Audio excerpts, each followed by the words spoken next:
El año 2015 fue un año crucial en la determinación de compromisos internacionales, en la búsqueda de la construcción de un mundo con mayor equidad y sostenibilidad. Todo esto como antesala al acuerdo más esperado, el Acuerdo de París.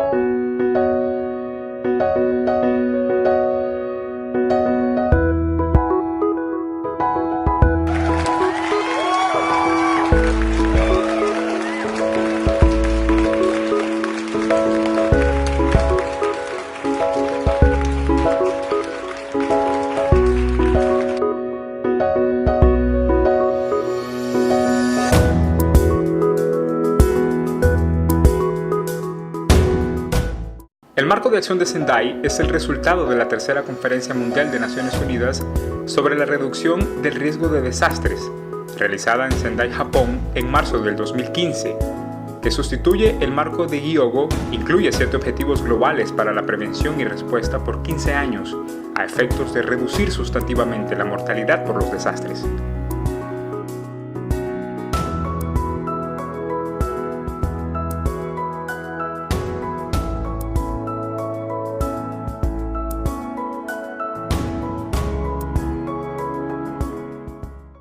For people and the planet.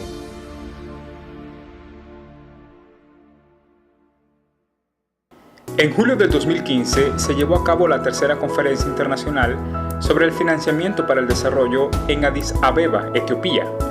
La conferencia presentó una oportunidad para influenciar la agenda en pos de un marco de desarrollo basado en los derechos humanos que ponga la justicia de género, económica, social y medioambiental en el centro del debate. Sin embargo, los países en desarrollo y las organizaciones de la sociedad civil consideran que la agenda de acción de Addis Abeba no logró cumplir su cometido.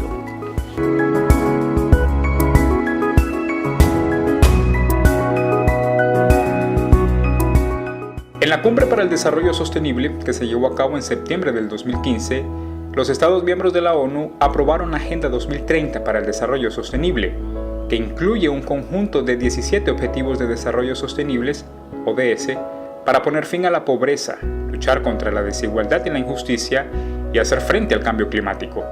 Se definió un objetivo específico, el objetivo número 13, relacionado a cambio climático, considerando que las negociaciones sobre el clima se realizan bajo la Convención Marco de las Naciones Unidas para el Cambio Climático.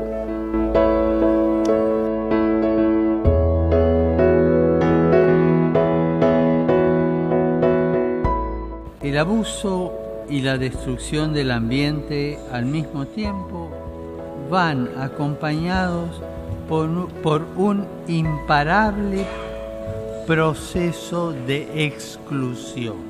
Presentada en Roma en mayo de 2015, la esperada encíclica Laudato Si muestra desde una perspectiva de fe cómo vivir hoy la responsabilidad del cuidado de la tierra.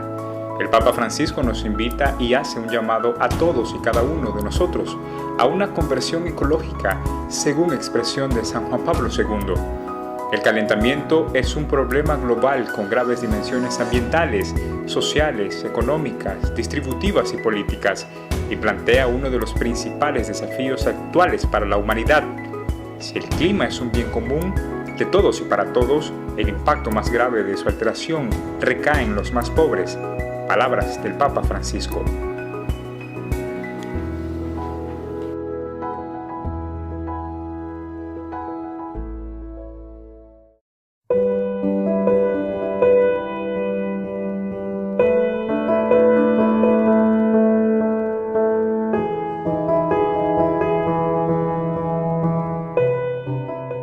Tras los ataques terroristas ocurridos en París la noche del 13 de noviembre, surgió la duda sobre si la COP21 seguiría en pie o no.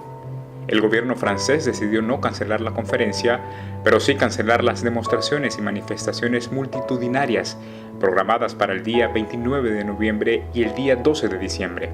En su lugar, hubo un llamado para fortalecer las marchas y todas las actividades planificadas a realizarse alrededor del mundo. En París se realizó una cadena humana y la Marcha de los Zapatos, en representación a todas las personas que no pudieron marchar ese día en la capital francesa, debilitando sustancialmente la presión social sobre las negociaciones.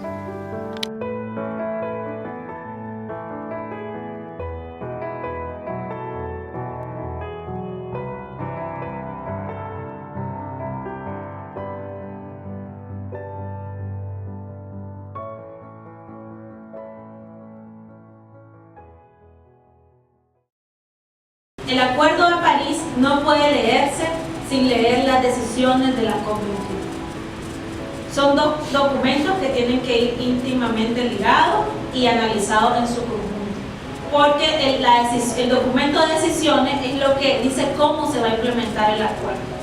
Centroamérica, también en el marco del foro, se venía hablando sobre la declaración de Centroamérica como región altamente vulnerable a los efectos negativos del cambio climático, y esto es porque en el marco de las negociaciones los países que están clasificados, por así decirlo, como altamente vulnerables son los países menos desarrollados, que se les llama LDCs, y los países estados insulares, que son los estados AOSIS.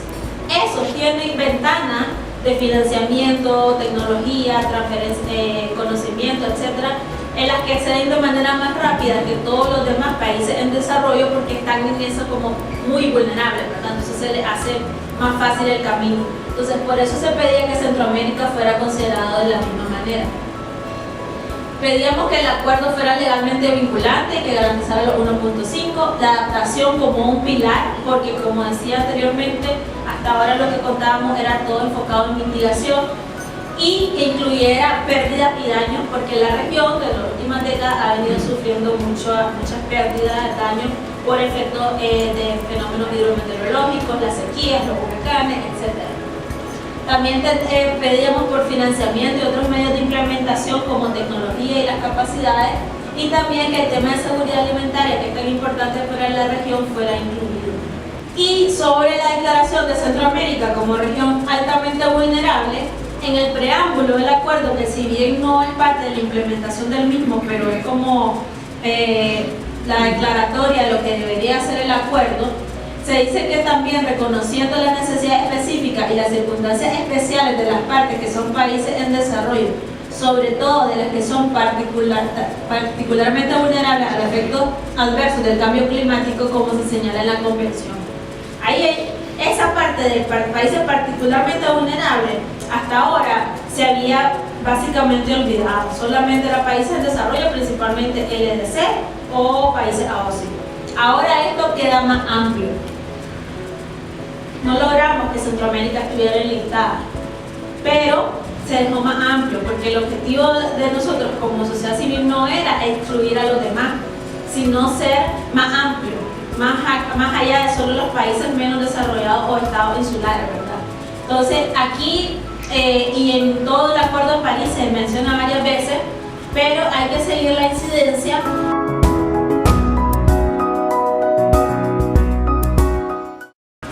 En cuanto a adaptación, que era uno de los temas principales para nosotros, considerábamos que adaptación tenía que estar incluido para dar también un nivel de cooperación, un mayor nivel de cooperación a los países en desarrollo y abordar los riesgos climáticos con el mismo nivel político que es mitigación.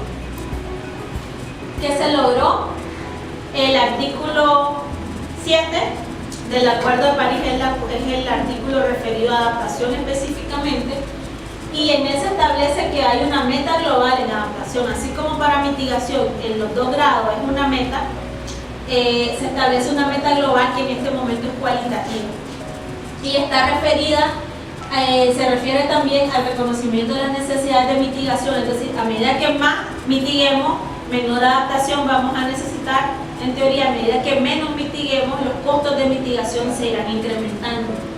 También en la parte de financiamiento se ha establecido que adaptación principalmente se espera que venga de fondos de donaciones, que sean fondos públicos para no mercantilizar el tema de la adaptación, que para nosotros es un tema de supervivencia.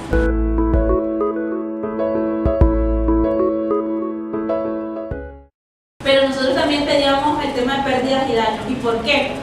Bueno, porque a mayor mitigación, mientras más mitiguemos, menores necesidades de adaptación vamos a tener, y las pérdidas y los daños también van a ser menores. Pero si nosotros no mitigamos, los costos de adaptación y las necesidades de adaptación van a ser mayores, y las pérdidas y daños también. Es decir, es básicamente el principio de precaución, ¿verdad? Que hay que prepararnos, esperar para tener menos pérdidas. Y que nosotros pedíamos que en el tema de pérdidas y daños estuviera incluido en París, que fuera un artículo independiente que la decisión o se estableciera que el Mecanismo Internacional de Varsovia para Pérdidas y Daños continuara su trabajo, porque las decisiones anteriores que habían era de que el año que viene se iba a hacer una evaluación del mecanismo, y esa evaluación podía incluir que el mecanismo terminara de funcionar. Arreglos institucionales en el tema de pérdidas y daños y fortalecimiento del Mecanismo Internacional de Varsovia, más que se estableciera una institución o un cuerpo de la convención que tratara el tema de desplazamiento climático o migración por cambio climático.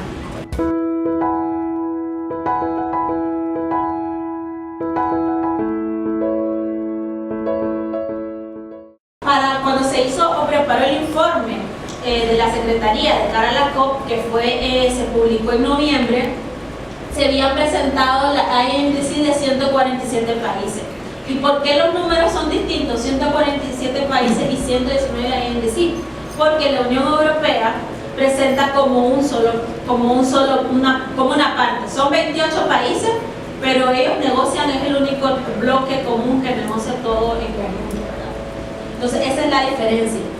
Entonces, para noviembre lo que se definía era que se contaba con el 86% de las emisiones globales, ahora ya se cuenta con el 92, casi 99%.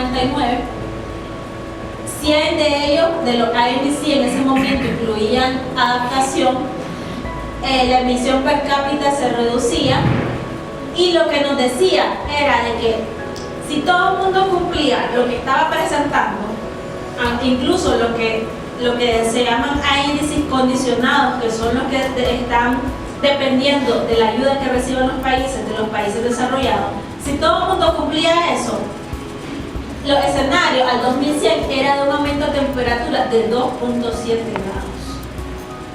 Si solo cumplíamos lo que nosotros decíamos, ok, yo como Nicaragua tengo dinero para hacer esto, no necesito ayuda de nadie, o puedo hacer este poquito, pero lo puedo hacer. Si eso se cumplía, teníamos el escenario de 3.5 grados. Es decir, los INDC, que son la base del Acuerdo de París, nos dejan en escenario entre 2.5 grados hasta entre 2.7 hasta 2.5 grados. ¿Y cuánto es lo que nosotros pedimos? 1.5. Entonces la brecha realmente es amplia entre lo que queremos y lo que está sobre la mesa comprometido supuestamente. Países que no presentaron, creo que al momento pueden ser 8 países de Latinoamérica. Los únicos que no presentaron fueron Nicaragua y Panamá. Como les decía, Venezuela había sido el último presentar de la región al 12 de diciembre cuando se estaba celebrando la COP. México fue el primer país no anexo 1 en presentar, y presentó en marzo cuando había sido la primera invitación.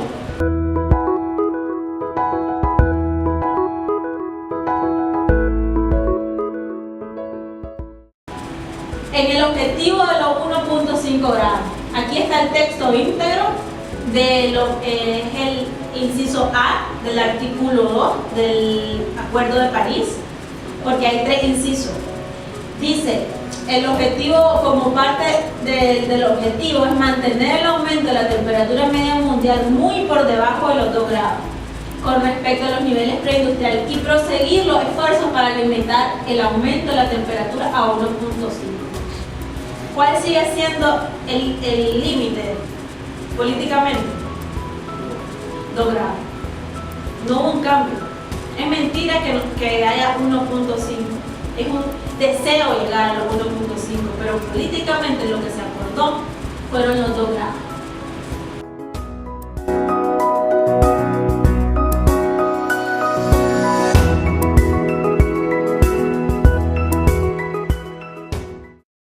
Cosas no positivas, no se establece en ningún lado, o ni siquiera se menciona el tema de subsidio a combustibles fósiles, es decir, como también Amaru lo presentó antes, una eliminación de los subsidios a combustibles fósiles, porque esa es una manera de seguir incentivando, ¿verdad?, que sigamos consumiendo estos contaminantes. No se estableció un mecanismo financiero, se dice, sí, vamos a tener más de 100 millones de dólares por año, pero no se dice cómo. ¿Cuál va a ser el mecanismo a seguir? No hay una ruta para escalar ese financiamiento. El Comité Permanente de Financiamiento no fue incluido como un cuerpo de apoyo y en la INDC no se establece la parte clara en materia de financiamiento.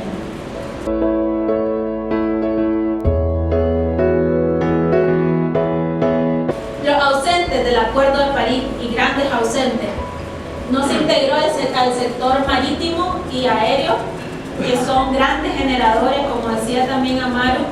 A veces la suma de sus emisiones es mucho mayor que un conglomerado de países enteros en términos de emisiones, y tampoco se estableció la eliminación de combustibles de subsidio.